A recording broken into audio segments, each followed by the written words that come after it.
Dios te salve María, llena eres de gracia, el Señor es contigo, bendita tú eres entre todas las mujeres, y bendito es el fruto de tu vientre, Jesús. Santa María, Madre de Dios, de Dios, ruega por nosotros pecadores, los pecadores, ahora y en la hora de nuestra y en la hora de muerte. nuestra muerte. Amén. Vale. Vamos hoy a ver la parte de Heidegger, sobre la que habéis hecho mi reflexión del otro día.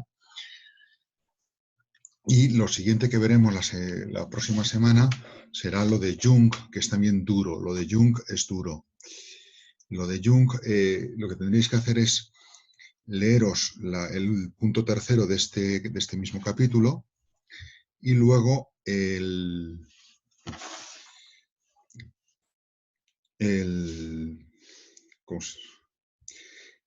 capítulo final, el capítulo 9, es también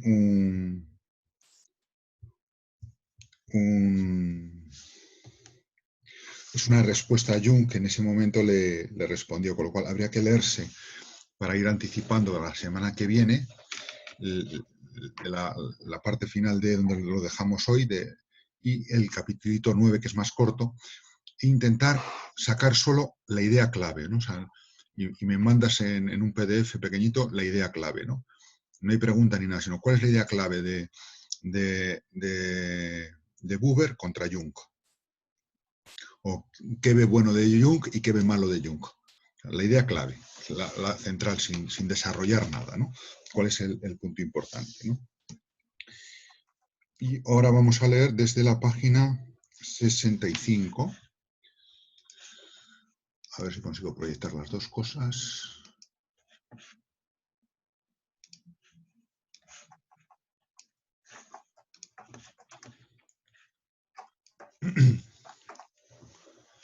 Me ha fallado aquí un sistema de pizarra que tenía preparado y tengo que reconstruirlo, perdonadme.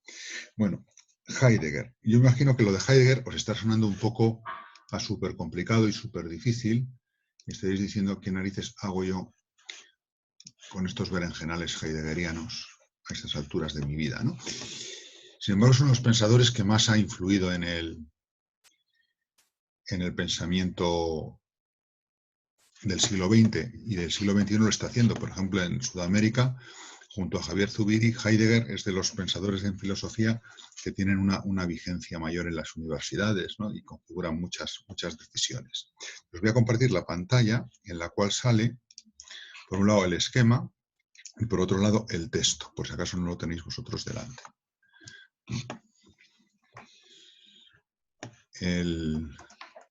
Bueno, aquí está. Sí, se deja.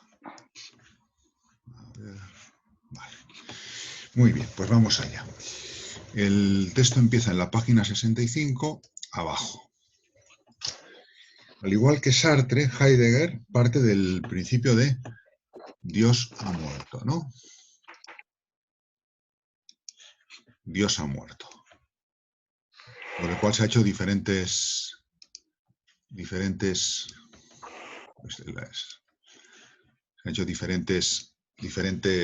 interpretaciones, ¿no? Una es la de Sartre, que señaló él. Se subleva todo, no pinta el lápiz, se queda bloqueado el PDF ahora, perdonadme.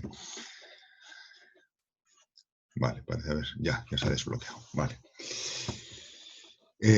Con Nietzsche, siguiendo eso Nietzsche, Sartre quería... Heidegger también toma como punto de partida la frase de Dios ha muerto, pero para Heidegger hay que eliminar lo absoluto en todas sus formas y por consiguiente la religión y la metafísica. Eso es Sartre. Bien, pues además de eso, Heidegger cree que puede erigir esa negación extrema en una posición nueva que va a ser punto de partida de un pensamiento ontológico puro. Esto, si fuésemos aristotélicos tomistas, diríamos, Heidegger lo que pretende hacer es una metafísica distinta, radicalmente nueva, a partir de la negación de la anterior metafísica debida a la negación de Dios. Es decir, hacer una ontología pura, ¿no? Ese es el desafío de Heidegger. Bien. ¿Cómo lo va a hacer? Lo va a hacer a partir de su descubrimiento, que es lo que se suele llamar diferencia ontológica, que el ser es distinto de los entes están en el ser y el ser se puede manifestar en los entes, pero normalmente el ser donde se manifiesta es en el Dasein. El Dasein, ya sabéis que es la expresión que él utiliza, a veces la pone junta, a veces separada con un guión. Es la expresión que él utiliza para definirse al hombre, pero con un sentido muy peculiar. El hombre es el ente, es un ente especial, en el cual se produce la manifestación del ser, en el cual se destina, utiliza él también utilizando una ambigüedad grande, el ser se destina, que tiene una ambigüedad porque tiene, por un lado, el matiz de destino, de forzado, de algo que está predestinado, de que tiene que ser así, va a ser así, no hay libertad por medio. Y por otro lado, junto a ese sentido de destino fuerte, tiene el sentido de meta, ¿no? Entonces, el ser se destina al hombre. Y en ese sentido, el hombre se manifiesta como el lugar, el ahí, que es lo que se dice con la palabra da, del ser. El hombre es el que capta el ser. Pero no solamente es en el sentido clásico, que esto lo podría decir como un aristotélico. El hombre es capaz de hacer metafísica. El hombre es el ser humano que es capaz de descubrir la diferencia ontológica y la diferencia teologal, y que el ser y la esencia son distintos, y el ser y los entes son distintos, porque hacemos metafísica y demás, y tenemos esa apertura por nuestra inteligencia. Todo eso es verdad, pero lo que quiere subrayar Heidegger es un pasito más. El pasito más consiste en que la esencia del hombre es esta, el hombre consiste en esto, en ser la destinación del ser, o es un lugar, el hombre es un lugar, es un ahí, es un claro, va a decir él, un claro en el bosque. ¿Qué es el bosque? El bosque es todas las cosas, los entes, todas las cosas, edificios, personas, animales, planetas, cosmos, todo eso son cosas, ¿no? Árboles del bosque, ¿no? Pero en ese bosque que está súper espeso hay un claro, que es el hombre, en donde se ve el sol, que es el ser. Y el ser se deja ver. El hombre no puede forzar al ser, sino que el ser se manifiesta en ese claro. Por eso el hombre es el ahí del ser. Entonces, esto sí tiene cosas muy bonitas, pero también tiene cosas que son como para preguntárselo dos veces, ¿no? Esto quiere decir que tú eres un lugar para que el ser se manifieste. O sea, entonces, ¿el ser me necesita a mí para manifestarse? Ah, pues puede que sí, tú eres la excusa perfecta para que el ser se manifieste. ¿Y tú en qué consistes? Tú consistes en ser eso, un lugar. ¡Ay, qué suerte tengo! Soy un lugar donde el ser se manifiesta. Oye, pero mire usted que yo no quiero, mire usted que ahora no, que más tarde, ¿no? Es decir, mira, no, tú eres eso, ¿no? Eres el ahí del ser. Ah, pues qué bien, soy el lugar donde el ser se manifiesta, ¿no? Bueno, esto para entender un poquito la expresión del Dasein, ¿no? Que tiene esa ambigüedad dentro de el ser se destina, con ese doble destino, ese poner en duda la libertad o la distinción entre el hombre y el ser que se le da, ¿no? Eso aparece. Bueno, ese es el principio que va a poner Heidegger en Ser y Tiempo, y que él lo remite a Parménides, ¿no? A Parménides, ¿no? Donde el ser se postula como un principio absoluto, anterior, superior a la forma, ¿no? Y que él ya percibe como algo parecido a la teoría hegeliana del principio original, ¿no? Del espíritu absoluto. El espíritu absoluto alcanza conciencia de sí mismo, dirá Hegel, en el hombre, ¿no? Y ahí el espíritu absoluto se hace reflexión, ¿no?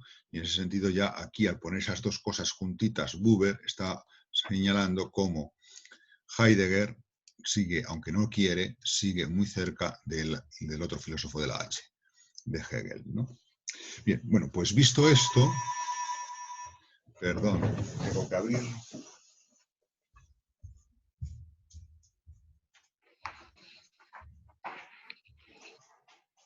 Sí.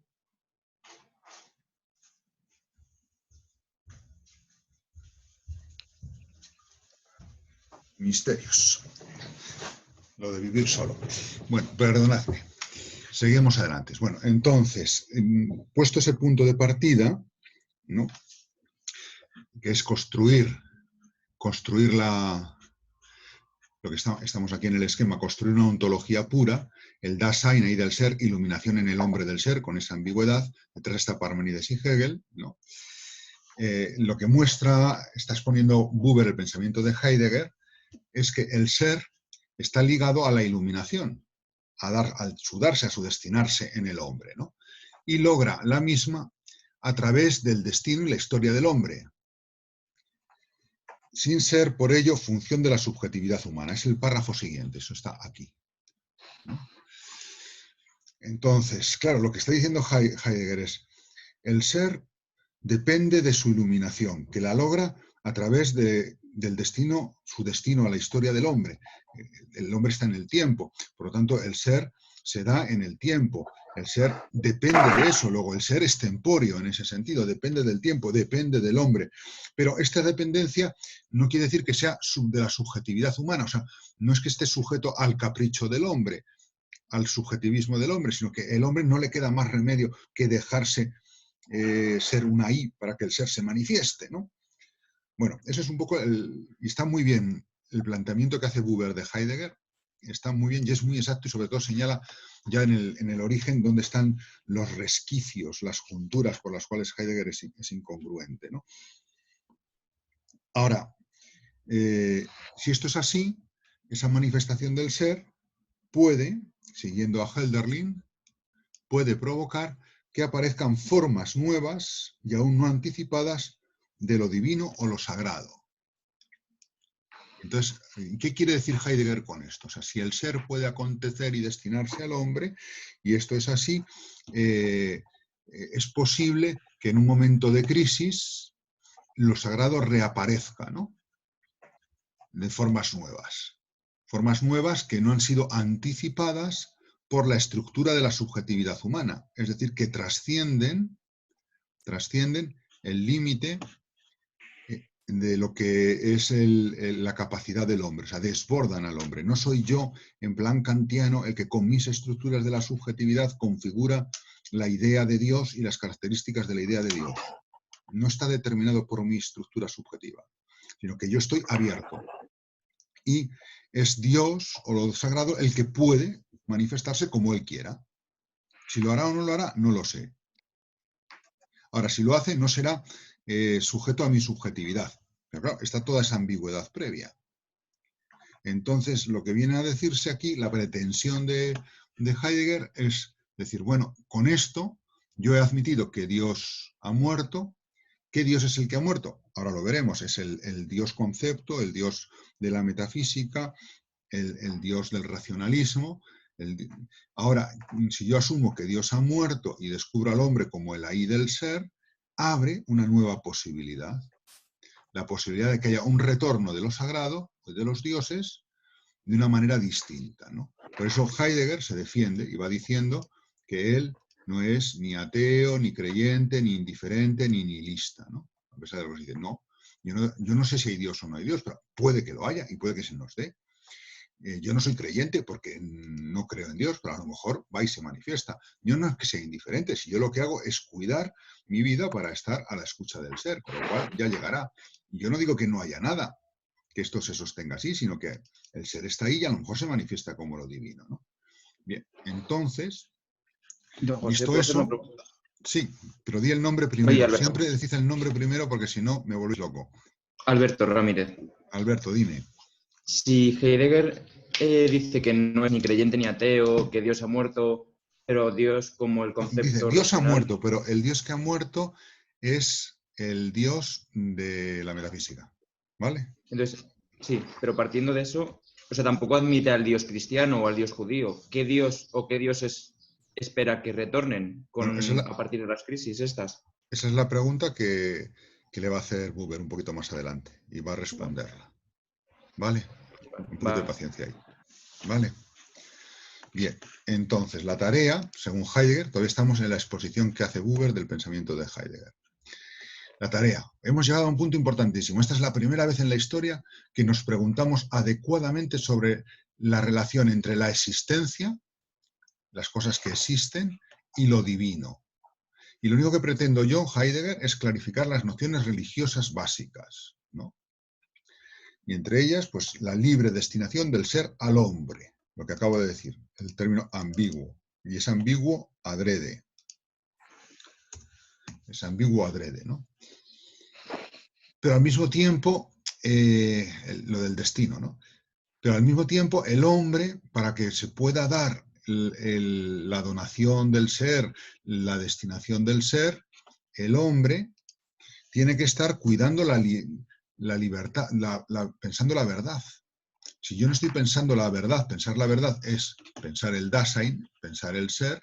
Si yo no estoy pensando la verdad, para que se ilumine el ser no podrá iluminarse, no podrá darse.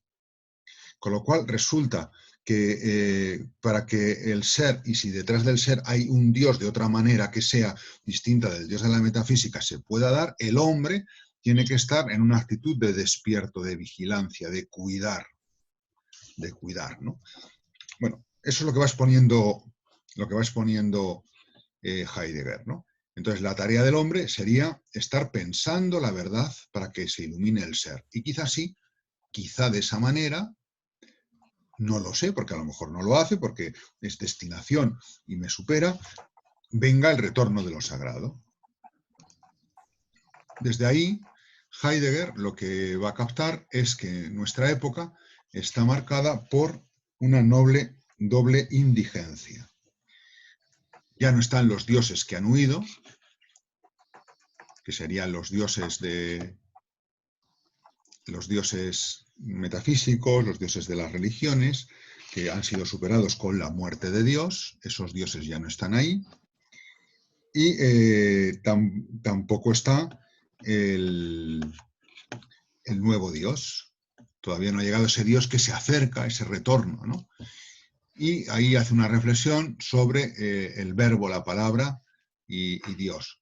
¿Está ausente la palabra? ¿Dios se ha callado? ¿Es un silencio de Dios? Mira, no. Dios no está y por lo tanto no está su palabra. No está su palabra, por lo tanto Dios no está. Hombre, Dios y lenguaje, ser y lenguaje van de la mano. Se hacen ausentes simultáneamente, ¿no? Es un poco lo que está desarrollado en este párrafo de aquí, de la página 67, ¿no? El verbo y Dios están ausentes a un tiempo, ¿no? Aquí está, ¿no?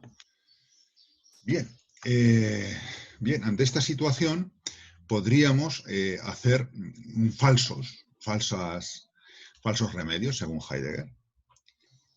Y aquí es donde hacen una crítica de la religión en general y especialmente la que tú preguntabas, Alberto, la religión judeocristiana. Ante esta muerte de Dios y esta situación de espera a ver si se manifiesta algo divino, en este silencio, en esta muerte, el hombre va a tener la tentación de construir un Dios para sí o la tentación de volver a invocar al Dios usual, al Dios de siempre. Y hay que resistir esa tentación, ¿no? Y es a partir de ese punto donde empieza, después de haber expuesto lo que piensa Heidegger respecto a este punto, donde va a empezar a poner Buber su propia crítica y su propia postura.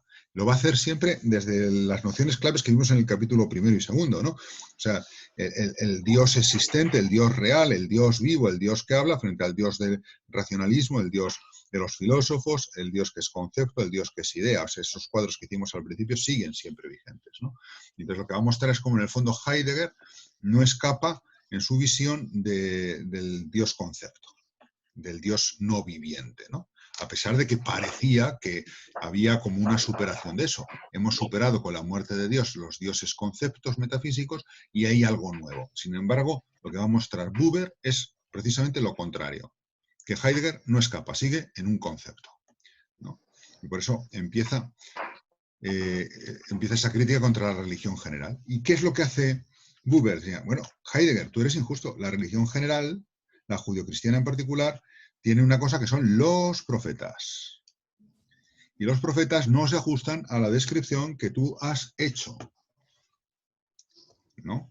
Ya va a los profetas de Israel, señalando cómo en el fondo los profetas quitan las falsas seguridades para mostrar la inseguridad y por lo tanto mostrar al Dios, un Dios que es molesto porque es un Dios que te hace caer en la cuenta de que tú eres inseguro, ¿no? Como ha hecho el coronavirus con nosotros hoy, ¿no? En esta temporada. Bueno, Buber muestra ese profetismo con estos rasgos, ¿no? Dios de la inseguridad, que nos hace reales, Dios real y viviente. Aquí tienes un resultado de la web. Perdón, ahora se me activa el buscado. Ay, Jesús. Vale. Habré dicho una palabra mágica sin querer. El profetismo, ¿no? No es lo que Heidegger critica. La crítica de Heidegger no toca el profetismo. Heidegger, la religión no es lo que tú dices, ¿no? Aunque sí, Heidegger, quizá tú, y aquí está el guiño de Buber, tu crítica sí sea válida para la de algunos escolásticos y místicos para los cuales se creen que ellos pueden tocar a Dios tal cual es, ¿no? O sea, y Buber tiene una visión de la escolástica también un poco como la Alemania de la época, como la que tenía Heidegger, es una escolástica racionalista, ¿no? La escolástica no es la escolástica tomista que nosotros conocemos mejor, sino una más suareciana, más de Wolff y por lo tanto más esencialista, ¿no? Más de conceptos, ¿no? Más racional, ¿no? Y desde ahí interpretan eso. Pues Heidegger, lo que tú criticas puede que valga para esa escolástica, pero no vale para la auténtica religión porque mira el profetismo que hay en Israel y en el cristianismo. Es un profetismo que escapa de ese tipo de religión que tú dices. Además, segunda crítica, que él hace en la página siguiente, a ver si se deja... Sí. Cuando él va a su tesis sobre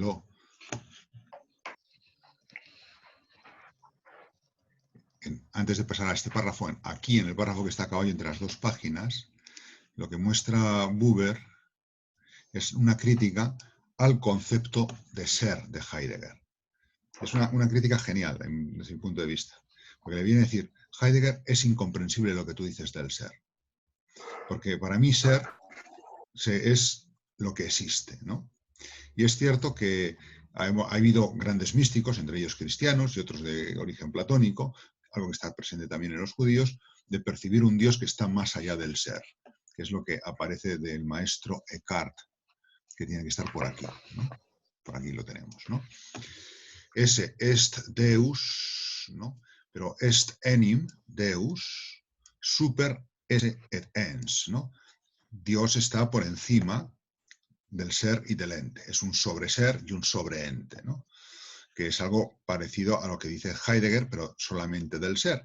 Y entonces cuando pasa por eso del profetismo y de la crítica a la religión en general, que no es válida en Heidegger, a hacer una crítica a por qué pasa eso, que es la noción de ser de Heidegger, ¿no? Lo podemos leer, si Alberto tú estás ahí, si te importa, lo lees tú el último párrafo aquí desde el ser. ¿Lo ves, vale, Alberto? Sí, un segundo. A partir de eso, el último párrafo, ¿no? Aquí, sí, donde estoy yo señalando, el ser, página 68 al final. Vale. El ser es más que todo lo que existe y está, a pesar de ello, más próximo que cualquiera de las cosas que existen. Trátese de un ángel o de Dios. El ser es la cosa más cercana. Si la última frase significa algo distinto a que yo mismo soy, y no en verdad como sujeto de un cogito, sino como mi persona total, el concepto del ser pierde para mí el carácter de genuina conceptibilidad que evidentemente posee en grado eminente para Heidegger. Me limitaré, sin embargo, a su... No, ya está, con eso vale, ¿no? O sea, la crítica aquí al concepto de ser de Heidegger es que si es lo más cercano, lo que abarca todo lo que es mi vida, tal, y al mismo tiempo es lo que trasciende y tal, este ser, si este ser no coincide con el existir, con el estar entre los entes, que venga alguien y me lo cuente, ¿no? Es decir, Heidegger, ¿qué estás haciendo con el ser? Entonces ahí en esa crítica yo creo que hay un aspecto válido, que es que muestra que Heidegger no está logrando transmitir con el ser lo que nosotros a lo mejor por nuestra metafísica sí somos capaces de percibir, como el ser como acto, el ser intensivo, pero al mismo tiempo Buber no está a la altura de conocer una metafísica en la cual aparece ese ser intensivo de la metafísica clásica de Santo Tomás de Aquino, ¿no? Y por lo tanto, desde ahí no es capaz de evaluar realmente lo que dice Heidegger, ¿no? Pero bueno, sí hay como ese decir, Heidegger está separando ese ser, haciéndolo lo trascendente de la existencia, mientras que lo que aquí hablamos, nosotros que somos los de los profetismos, los de la auténtica religión, es que Dios está muy por encima del ser. Y ahí es donde se sitúa. Y tú, Heidegger, lo que dices es que el ser está por encima y el ser está por debajo, con lo cual no me vale, ¿no? El ser trasciende y se da al hombre, pero el ser está más cerca del hombre que nada. ¿De qué me estás hablando, no? Para eso, en vez de utilizar la palabra ser, vamos a utilizar Dios, vamos a hablar de la divinidad, ¿no? Que es el problema, en el fondo, de trascendencia e inmanencia, ¿no? Que son los seres trascendentes, que son los seres inmanentes, ¿no? Y ahí tiene una cosa muy bonita, Buber, ¿no? Porque va a mostrar cómo Dios es precisamente el Dios viviente, es un Dios que siendo trascendente y sin dejar de ser trascendente, habla en la inmanencia.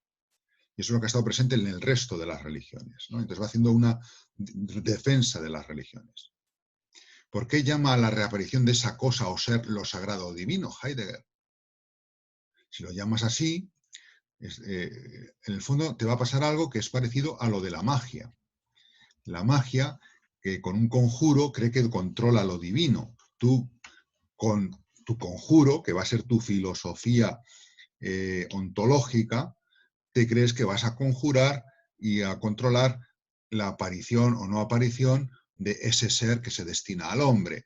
Por lo tanto, en el fondo, tú estás cayendo aquí en una especie de no religión y en tu crítica, en vez de tocar la religión, te estás mostrando como un mago, ¿no? Es como un falso religioso. Tú criticas falsamente la religión y a la vez tu actitud con la de la filosofía moderna de los conceptos es la misma, ¿no? En el fondo, tú estás haciendo magia, ¿no? Porque es verdad que hay una trascendencia en la inmanencia, porque hay un cierto sentido en que Dios necesita del hombre, y él lo matiza también, Dios quiere necesitar como interlocutor. Pero cuando Dios necesita del hombre como interlocutor, fijaos que esto es el paralelismo, el ser necesita del Dasein para iluminarse, para destinarse. La diferencia es que en este trascendencia e inmanencia, el interlocutor que necesita a Dios no es ficticio, o que Dios ha querido necesitar. O sea, mantiene la libertad de Dios. No hay necesitarismo, no hay Hegel, no hay racionalismo, a diferencia de Heidegger, ¿no? El interlocutor es real, no ficticio, porque Dios, como es en sí mismo, como es por sí mismo, quiere que lo que es su criatura también exista por sí mismo, ¿no? Entonces, aquí ha desmontado la crítica de Heidegger a la religión, a la muerte de Dios, desde una auténtica concepción del profetismo, una crítica a la noción de ser, con esa salvedad que hago yo del ser intensivo que Buber no capta, y el tema de la trascendencia y la inmanencia, ¿no? Y rescata una parte de verdad de lo que sí tenía Heidegger. Heidegger habla de que el hombre tenía un papel, nos había salido un poquito antes, ¿no? Heidegger señalaba de que el hombre tenía que estar cuidando, pensar la esencia de la verdad para hacer posible el retorno de lo divino, que no sabía cómo, ¿no? Era la forma heideggeriana así un poco críptica de decir las cosas, ¿no? Entonces, Buber señala que el hombre sí tiene un poder y un papel en la revelación o ocultamiento de lo divino, porque somos donde está la relación con el Dios vivo. Esto podemos poner ejemplos. Hay veces que Dios puede a un profeta darle un mensaje profético, pero el profeta puede no ser fiel a ese mensaje y desfigurar. Y lo que era una voluntad de revelación se traduce en una voluntad de ocultamiento. O yendo a nuestros tiempos, puede que haya en un sitio una aparición verdadera de la Virgen María, por ejemplo. Pero puede ser que los videntes la desfiguren o la manipulen o se dejen comer el tarro por gente que está alrededor y lo que era una auténtica experiencia sobrenatural de cariño maternal de la Virgen se convierta en algo que lo oculta y lo manipula, ¿no? Es decir, es verdad que el hombre tiene un papel en la revelación, con su sinceridad, con su coherencia, con su escucha, con lo que sea, ¿no? Pero en el fondo, Heidegger, aunque eso lo descubre, él habla de un Dios que puede venir, pero que no es un Dios vivo, es un Dios concepto, ¿no? El Dios que su filosofía del Dasein, de la subjetividad a su manera, es el que realmente habría, ¿no? Es verdad, va a decir él un poquito más adelante, y esto No, José, está una más... pregunta.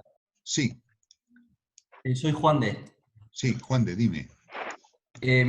Cuando hablábamos antes, es que esa parte no la he entendido. Cuando hablábamos Dios necesita al hombre, ¿eso quién lo está diciendo? ¿Heidegger o Buber? Criticando a Los Heidegger. dos, pero con un matiz importante. En Heidegger hay una ambigüedad. Vale, El vale. ser, más que Dios en Heidegger, el ser necesita al hombre para darse. Porque si no se da en el claro del ser, en el claro del bosque, que es el hombre, el ser no se da. Y si no se da el ser no es. O sea, hay una necesidad metafísica, ontológica, hegeliana, necesaria. Es necesidad fuerte. Dios depende del Dasein para ser, para darse, ¿vale? Y en ese sentido hay un panteísmo o un ingente naturalismo, como queramos verlo, ¿no? No hay distinción real, no hay interlocutores. Al final serían lo mismo, por decirlo así, en última instancia, ¿no? Sería un Heidegger que no escapa de Hegel. Entonces, el ser necesita del hombre. Y el hombre necesita del ser, pero está en una trampa ahí, ¿no? Esa trampa que no supera Heidegger, sí habla de ella Buber. Dios necesita, porque ha querido, libertad de Dios, del hombre como interlocutor. Pero cuando lo necesita, no lo reduce a ser el lugar donde él se manifiesta. El ser del hombre no es el ser el lugar de la manifestación de Dios, sino que lo constituye en auténtico interlocutor, en un ser que es por sí mismo, mantiene su alteridad.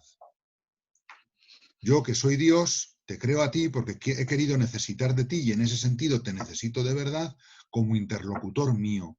Y te hago semejante a mí con la capacidad de ser en ti mismo y de no ser absorbido por mi ser y de no confundirte en mi ser.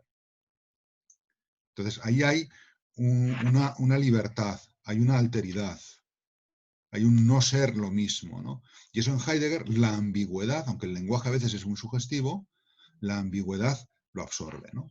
Yo creo que la crítica que está haciendo aquí Buber es realmente buena. No sé si te aclara, Juan, de lo que tú querías o no.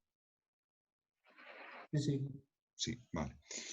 Bueno, entonces vamos a seguir un poquito más en la página 70, ¿no? Es lo que decíamos aquí, ¿no? Como alguien que le ama. Dios necesita a su criatura en esta forma o quiere necesitarla en esta forma, ¿no? Aquí sí hay un auténtico amor, ¿no? Es esto que está aquí, ¿no? Bien. Y así es como el hombre, ¿no? Es la necesidad, ¿no? Mediante este darse o negarse, si el hombre se le da o se le niega, quizá para Dios no sea importante si el hombre le dice que sí o que no, pero mediante su sí o si no, su entregarse o no entregarse a Dios, el hombre, con la decisión de todo su ser, tiene una parte inmensurable, una responsabilidad tremenda en la verdadera revelación o ocultamiento de lo divino, lo que decía antes, ¿no? Y esto está por encima de la influencia mágica moderna de la cual no escapa en el fondo Heidegger, ¿no?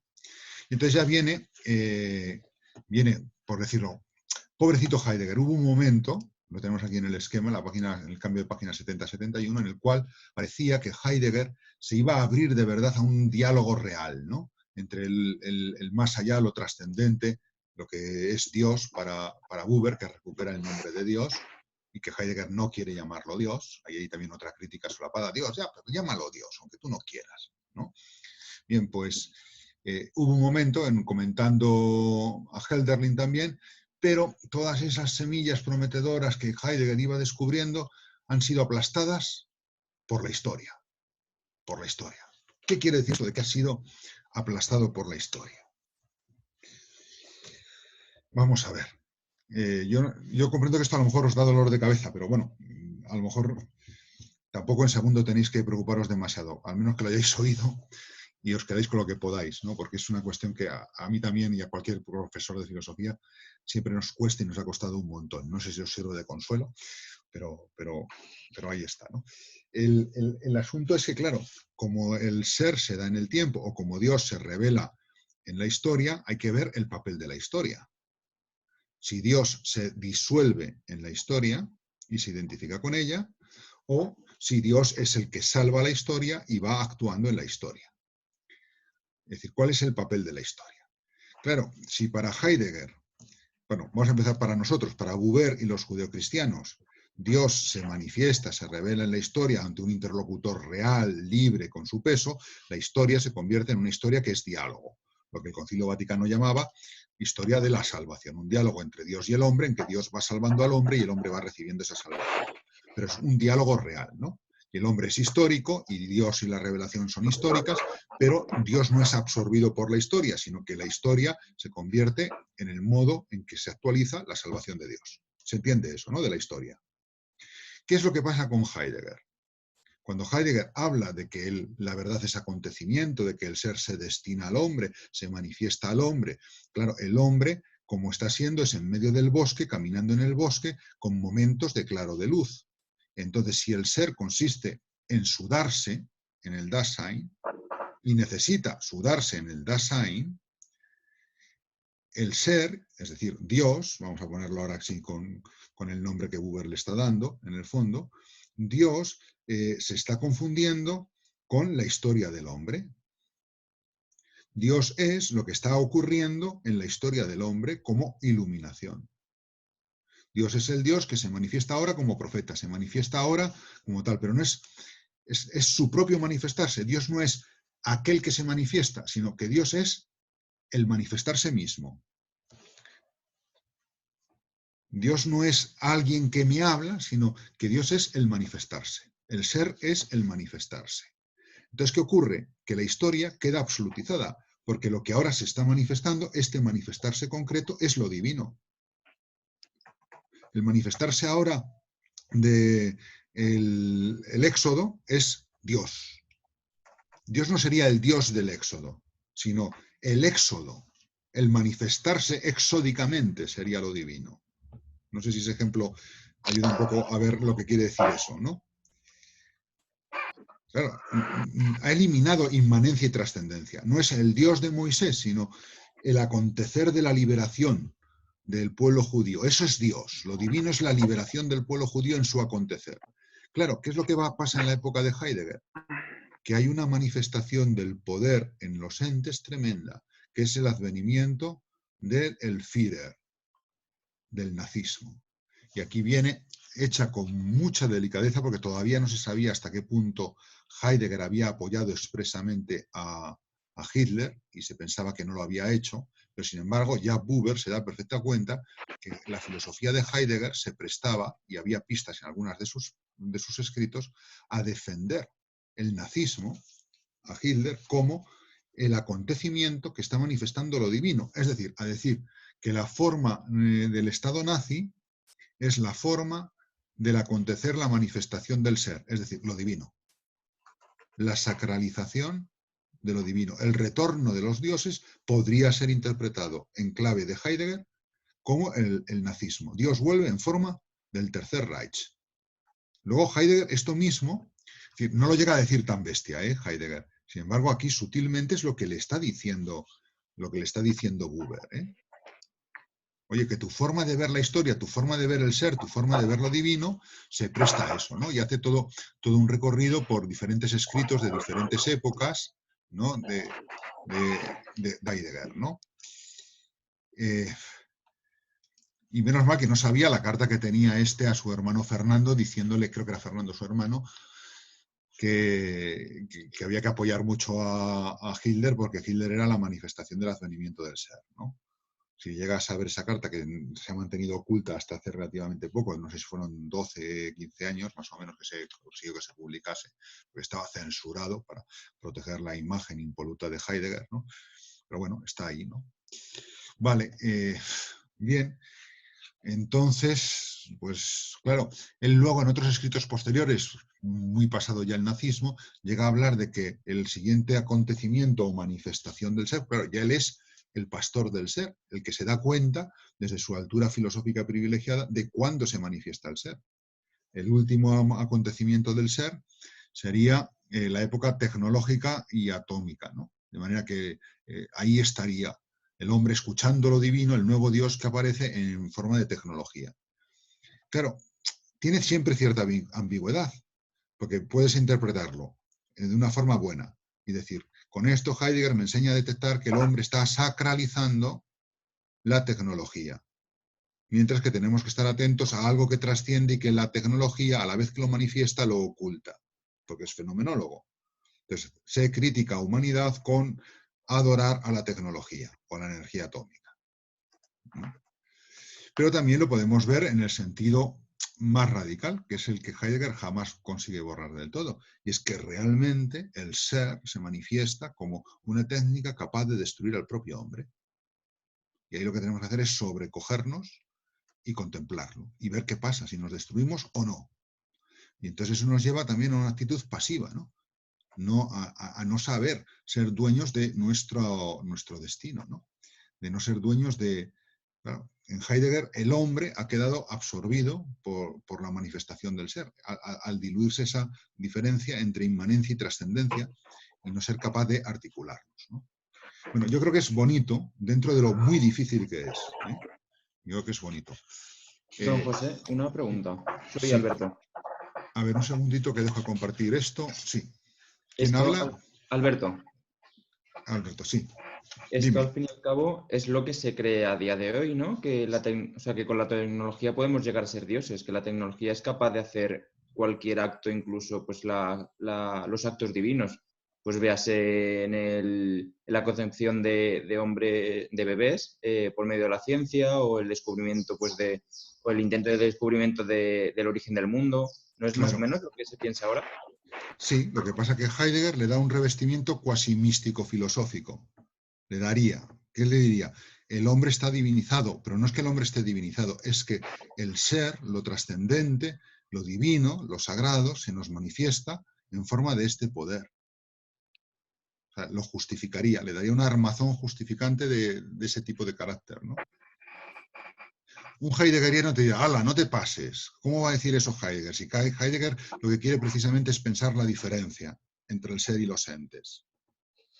Pero Buber lo que acaba de mostrarle es que esa diferencia no se sostiene. No hay en el fondo una distinción entre inmanencia y trascendencia, entre criatura y creador. No hay auténtico diálogo. Por lo tanto, ¿qué hay?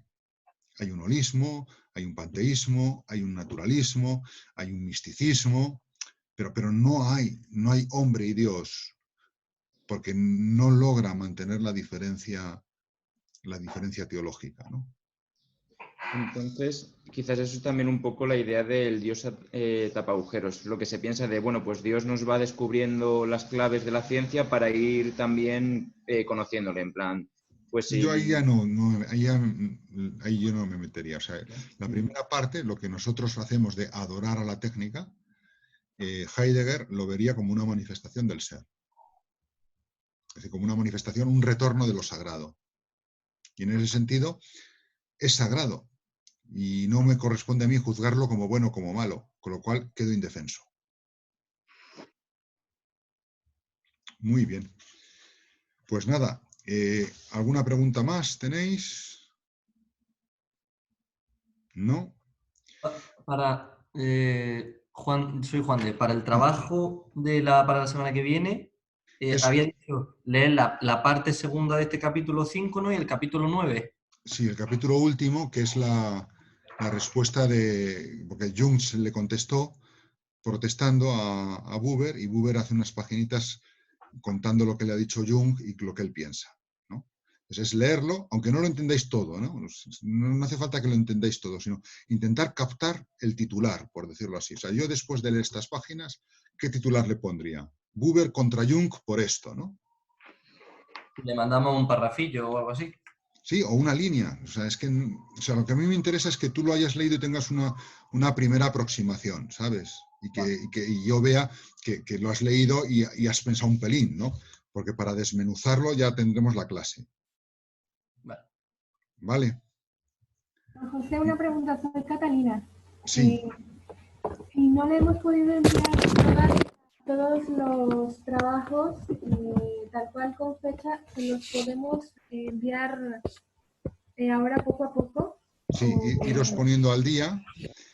Yo lo que haría en vuestro caso, para que os pongáis al día, es empezar de lo más actual hacia atrás. ¿Vale? Porque si no os costará el doble. O sea, empezad por este de Jung y luego pasad al de Heidegger. O empezad por el de Heidegger, que está recién explicado, y luego pasad al de Jung y ya de ahí para atrás. ¿Vale? Para el envío del resto de los trabajos seguimos con el mismo formato del nombre de los trabajos, ¿verdad? Sí, eso es muy importante, ¿eh? Y el trabajito, en el título del documento, o sea, en el nombre del archivo, y dentro del documento, en el PDF, que se vea vuestro nombre, porque ya he visto varios que no viene en el archivo y no viene en el PDF, con lo cual una vez que me lo he descargado ya no sé qué correo está, ya no sé de quién es ese trabajo. Y no puedo leerme unos 800 y pico correos de trabajos que tengo para buscar de quién es ese, claro, porque necesitaría un mes.